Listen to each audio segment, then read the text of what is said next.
Hello guys. आज हम क्या पढ़ेंगे? क्रिटिक्स ऑफ जीडीपी पढ़ेंगे, जो हमने थोड़े बहुत पहले डिस्कस कर लिया है पिछली वीडियो में। आज हम बाकी के क्रिटिक्स पढ़ेंगे जीडीपी के। तो सबसे पहला क्रिटिक क्या है? Non market activities like services of house wifes, kitchen, gardening, leisure time activities etcetera are not included in GDP due to non availability of data. कहने का मतलब ये है, जीडीपी में हम उन एक्टिविटीज़ को इंक्लूड नहीं करते हैं जो कि नॉन मार्केट एक्टिविटीज़ हैं। नॉन मार्केट एक्टिविटीज़ कौन सी होती हैं? जिनके रिटर्न में हमें कुछ नहीं मिलता, नो मनी, यानी जिनके रिटर्न में हमें कुछ पैसा नहीं मिलता, तो वो क्या है? नॉन मार्केट एक्टिविटीज़ है। मार्केट एक्टिविटीज़ कौन सी होती है? जिनके रिटर्न में हमें कुछ मिलता है। तो जैसे हाउसवाइफ की एक्टिविटी है, हम उसे इंक्लूड नहीं कर सकते जीडीपी में, क्योंकि उसके रिटर्न में हमें कोई मनी नहीं मिल रहा। पर अगर हाउसवाइफ वो एक्टिविटीज़ ना करे, क्या हस्बैंड अपने ऑफिस जा पाएंगे? नहीं जा पाएंगे, क्योंकि अगर हाउस वाइफ धरने पे बैठ जाएंगी या फिर स्ट्राइक कर लेंगी तो उन हस्बैंड्स को काम करना पड़ेगा घर का सारा, और जो वो ऑफिस जाएंगे और जो घर में पैसा आएगा वो नहीं आ पाएगा। यानी हम कह सकते हैं कि ये इकोनॉमिक वेलफेयर के लिए इम्पोर्टेंट है, पर इसका तो कंट्रीब्यूशन ही नहीं है जीडीपी में। तो हम कैसे कह सकते हैं कि नॉन मार्केट एक्टिविटीज़ जीडीपी में हेल्पफुल है तो हेल्पफुल, पर उनका तो कोई मनी कंट्रीब्यूशन नहीं है, उसमें इनडायरेक्टली कंट्रीब्यूशन हो रहा है, यानी इनडायरेक्टली कंट्रीब्यूट कर रही हैं जितनी भी लेडीज़ हैं आपके घर की। तो कहने का मतलब ये है कि how ever such activities influence the economic welfare. पर किसको इन्फ्लुएंस कर रही हैं? इकोनॉमिक वेलफेयर को। इकोनॉमिक वेलफेयर को कैसे इन्फ्लुएंस कर रही है? क्योंकि अगर हस्बैंड ऑफिस नहीं जा पाएंगे तो घर में पैसा नहीं आएगा, अगर पैसा नहीं आएगा तो उनका घर कैसे चलेगा? तो ये डिपेंड करता है कि एक साइकिल चल रही है इनडायरेक्टली, कि वो वर्क करेंगी तो वो ऑफिस जाएंगे, अगर वो ऑफिस जाएंगे तो घर में पैसा आएगा और एक अच्छी सर्कुलर फ्लो ऑफ इनकम चल पाएगी। अब इसके बाद दूसरा क्रिटिक बात करते हैं, मे भी आपको एक क्लियर हो गया हो पहला क्रिटिक, कि नॉन मार्केट एक्टिविटीज़ जो हैं वो जीडीपी में कोई कंट्रीब्यूशन है उनका, पर उनका जीडीपी में कोई कंट्रीब्यूशन नहीं है, उनका इकोनॉमिक वेलफेयर में कंट्रीब्यूशन है, और फिर भी हम उन्हें जीडीपी में इंक्लूड नहीं करते हैं, तो ये गलत बात है। अब दूसरा क्रिटिक क्या है इसका? GDP does not take externalities. Externalities क्या होती है? एक्सटर्नैलिटीज वो होती हैं जो कोई दूसरा काम करे और आप पर कोई इफेक्ट पड़े। सपोज क्या हुआ, मेरा एक पड़ोसी है, उसने क्या करा, अपना घर बनवाया और मेरे घर में क्या आ गई? सीलन आ गई, सारे में सीलन आ गई, तो वो क्या हो गई मेरे लिए? एक नेगेटिव एक्सटर्नैलिटी। यानी कहने का मतलब ये है कि जो एक्सटर्नैलिटीज दो टाइप की होती हैं, एक नेगेटिव और एक पॉजिटिव। यानी अगर कुछ आपका अच्छा हो रहा है उसमें तो वो पॉजिटिव इफेक्ट ला रही है, अगर वो आपका कुछ बुरा कर रहा है तो वो नेगेटिव इफेक्ट ला रहा है। अगर भाई उसने तो मेरा सारा घर लीकेज में कर दिया तो वो नेगेटिव इफेक्ट ला रहा है। अब गवर्नमेंट क्या करती है? सब्सिडीज प्रोवाइड करती है पुअर को, और रिच को टैक्सेस लगाती है। अगर गवर्नमेंट रिच को टैक्सेस लगा रही है तो उनके लिए वो क्या है? Negative externality. और अगर वो पुअर पे सब्सिडीज दे रही है, पुअर लोगों को सब्सिडीज प्रोवाइड कर रही है, यानी उनका क्या है? Positive externality. ये सब एक्सटर्नैलिटीज जो होती हैं प्रोडक्टिव एक्टिविटी में, वो जीडीपी में कंट्रीब्यूट नहीं करती हैं, मे बी वो कोई सी भी हो। पर अगर सपोज अगर मैं बात करूं, एक फैक्ट्री है, वो एक फैक्ट्री, पर्टिकुलर फैक्ट्री, सपोज ये एक फैक्ट्री है, ये सारा अपना गंदा पानी, कहाँ, जहरीला पानी एक नदी में निकाल रही है। उससे क्या हो रहा है? एनिमल्स मर रहे हैं, लोग मर रहे हैं वहाँ के पानी पीकर। क्या वो उस पर्टिकुलर जगह की जीडीपी को कंट्रीब्यूट कर रहा है? नहीं कर रहा है। GDP does not take externalities. GDP पर कोई फर्क नहीं पड़ता एक्सटर्नैलिटीज का, कि अगर आप पॉजिटिव इफेक्ट दे रहे हो तब भी उस पर कोई फर्क नहीं पड़ेगा, आप नेगेटिव इफेक्ट दे रहे हो तो उस पर भी तब भी कोई फर्क नहीं पड़ेगा, कि यानी वो क्या है, एक्सटर्नैलिटीज से न्यूट्रल है, कि आप दो या ना दो वो न्यूट्रल ही रहेगा। तो ये भी एक क्रिटिक्स है किसका, जीडीपी का, वेलफेयर में। इसके बाद बात आती है GDP also does not consider the rate of growth of population. GDP ये तो होता है कि जीडीपी में जितना ज़्यादा प्रोडक्शन करोगे उतना बढ़िया रहेगा, पर जीडीपी कभी ये नहीं देखती कि पॉपुलेशन कितनी है हमारे कंट्री की। कभी सोचा है इस बारे में? नहीं सोचा। तो अब मौका है आप सोचो, और आप इन चीज़ों को सोचोगे और इनके ऊपर ही आपके क्वेश्चन आएंगे 12th बेस्ड। 100% मेरे से लिखवा के रख लो, एक इकोनॉमिक वेलफेयर पे क्वेश्चन जरूर आएगा, और ये सबसे ज़्यादा इम्पोर्टेंट क्रिटिक्स जो है जीडीपी के, वो सबसे इम्पोर्टेंट इसमें है।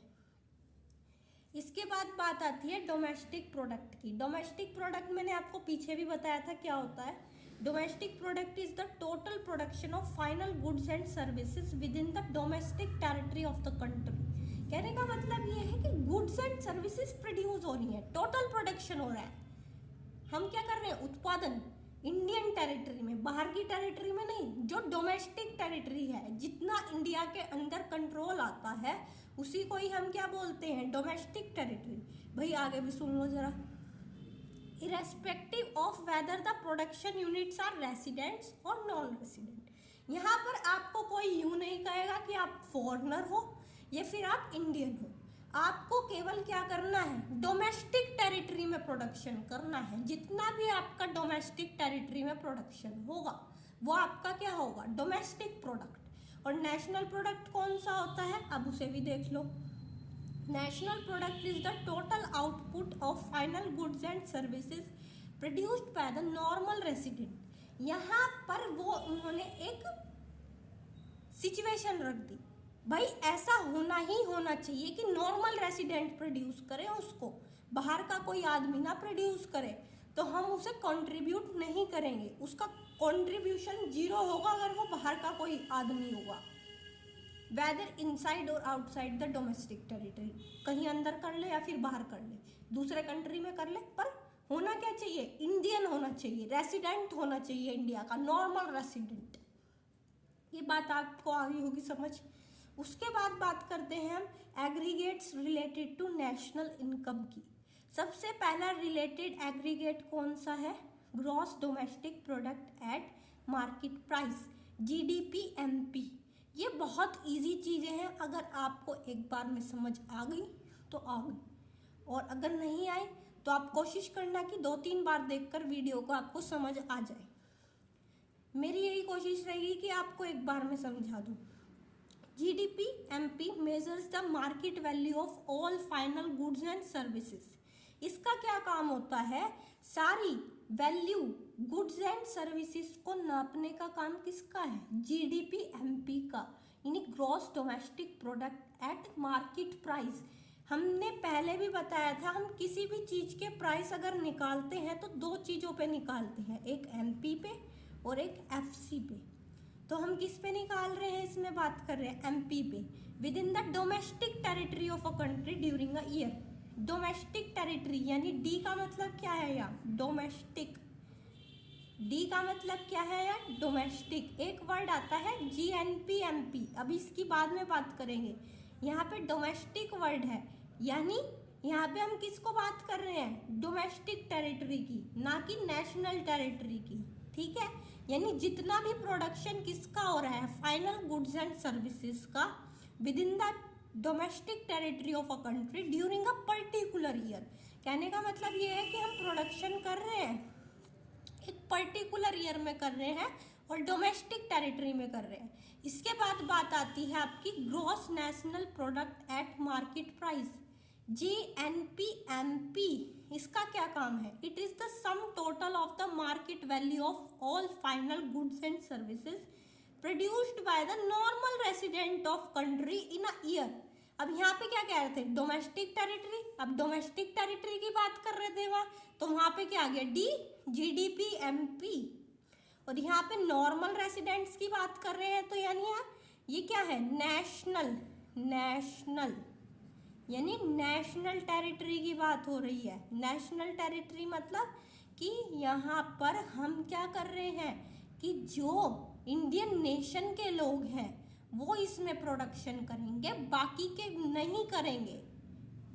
कहने का मतलब यहाँ पे मेरा बस ये है कि यहाँ पर जो नॉर्मल रेसिडेंट है, नेशनल टेरिटरी का मतलब क्या बनता है, normal residents were involved in the production, simple सी बात। तो उसी को ही क्या बोलते हैं, GNP gross national product at market price. It is the sum total of the market value of final goods and services produced by the normal residents of a country in a year. इन एक साल में कि एक normal resident कितना पैसा कमा रहा है।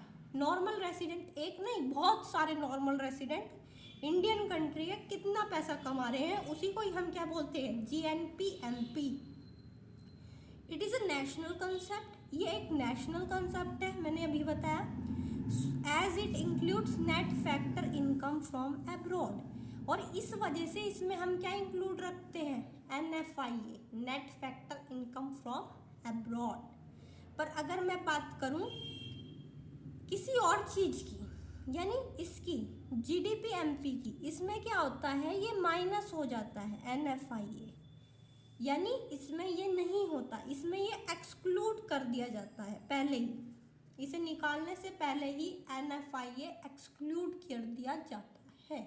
तो इसका फॉर्मूला क्या बनता है, GNP-MP का equal to GDP-MP plus NFIA। आप इसी से ही, इसी फॉर्मूले से आप GDP-MP भी निकाल सकते हैं। कैसे, GNP-MP माइनस NFIA किसके बराबर, आपका GDP-MP के बराबर। यानी इसमें क्या हम करते हैं, GDP-MP निकालने के लिए हम क्या कर देते हैं, माइनस कर देते हैं NFIA को।